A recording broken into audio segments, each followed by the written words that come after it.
What is up, everybody? Random Random Man here, bringing you my review for the Bikeriders in one take.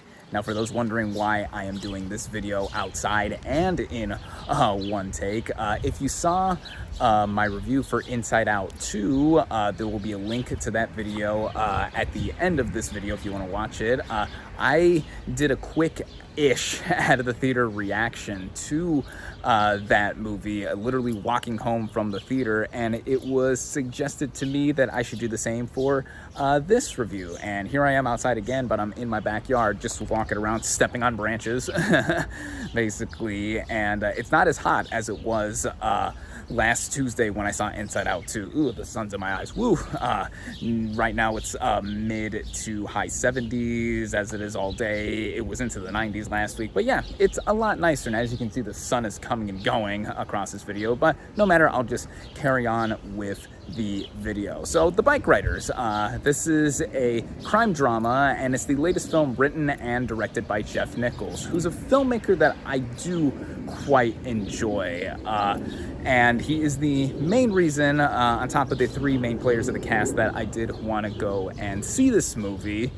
And it's about, or actually it's based on the book of the same name, a photo book by Danny Lyon, and it's about a fictitious outlaw motorcycle gang from 1965 to 1973. That's the period that this movie covers, and it's also linked and connected to me because it takes place on the outskirts of Chicago. I live in a nearby suburb of Chicago, and there's a lot of mentions and references throughout with it. So yeah, that's another reason I wanted to see this film too. And basically, just to cut to the chase, I guess, I like this movie a lot, I would say. Now, the three main characters of this movie we follow are played by Jodie Comer, Austin Butler, and Tom Hardy. So Jodie Comer is the main character we basically follow, as a lot of this movie is framed around her getting interviewed from those aforementioned years, and she plays Kathy. She plays this character with a very distinct Midwestern accent, and I don't know if that's necessarily how people talked back then. Of course, I wasn't around, clearly, with how I look. Not saying I'm old or young, but whatever. But she's talking like, you know, this and that, basically, and I thought she really lost herself in the character, and in a good way, because she really made me believe her as this eventual wife to a motorcycle gang member. And I've only seen very little of Comer in anything besides this film. I haven't seen Killing Eve, which I know she won a Primetime Emmy Award for, but I thought she was considerably noteworthy in this movie, and I think for a lot of people she would be the main takeaway for this film in terms of on-camera talent. And then she plays the eventual wife to Benny, played by Austin Butler, one of the members of this motorcycle gang. And Benny, my arm's getting tired, I gotta switch arms or hands.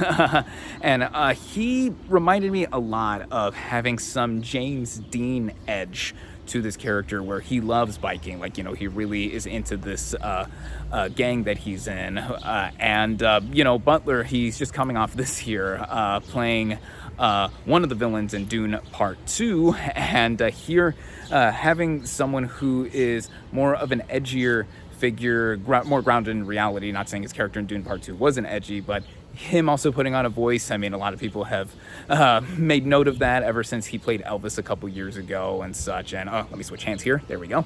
And I thought he was great here as well.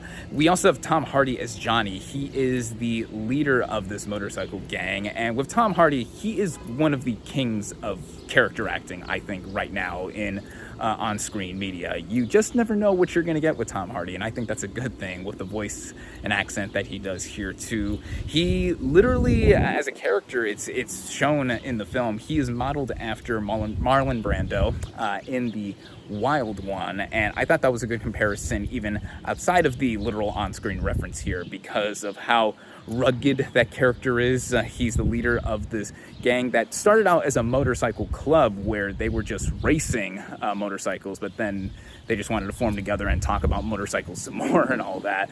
But then as the movie progresses, we get to see how the club changes in the almost full decade that this movie takes place in, going from just being motorcycle and bike enthusiasts to going into more nefarious and illegal means, I should say. As I said, this movie is a crime drama. And for the most part, I think the movie works in the framework that it has set up from the get-go. Again, the movie is told mainly from the perspective of Kathy, as she's getting interviewed by the real-life Danny Lyon, played here by Mike Feist, him just coming off of Challengers. Other members of the supporting cast here include Michael Shannon, who's a fixture in Jeff Nichols' movies. He's been in every single film of his to date. Also, Boyd Holbrook shows up here as another motorcycle gang member. Norman Reedus, who a lot of us know as Daryl Dixon from the Walking Dead franchise, he shows up here, of course, because he's a famous biker in that series. And a lot of other people in between, if you recognize them as character actors, are here too. So I think the ensemble mainly does well, of course, with the three main players here. And then with the writing and, by extension, directing by Jeff Nichols. He's been known for having a more gradual, grounded kind of style of filmmaking. He focuses a lot on people or characters to where we're seeing them on a humanistic level. And that is no exception here with how he's portraying these people centered around motorcycle gang culture. And we get introductions, to them. And with some of the various side and minor characters, we get some interplay in between them with some of their whole details and background and whatnot.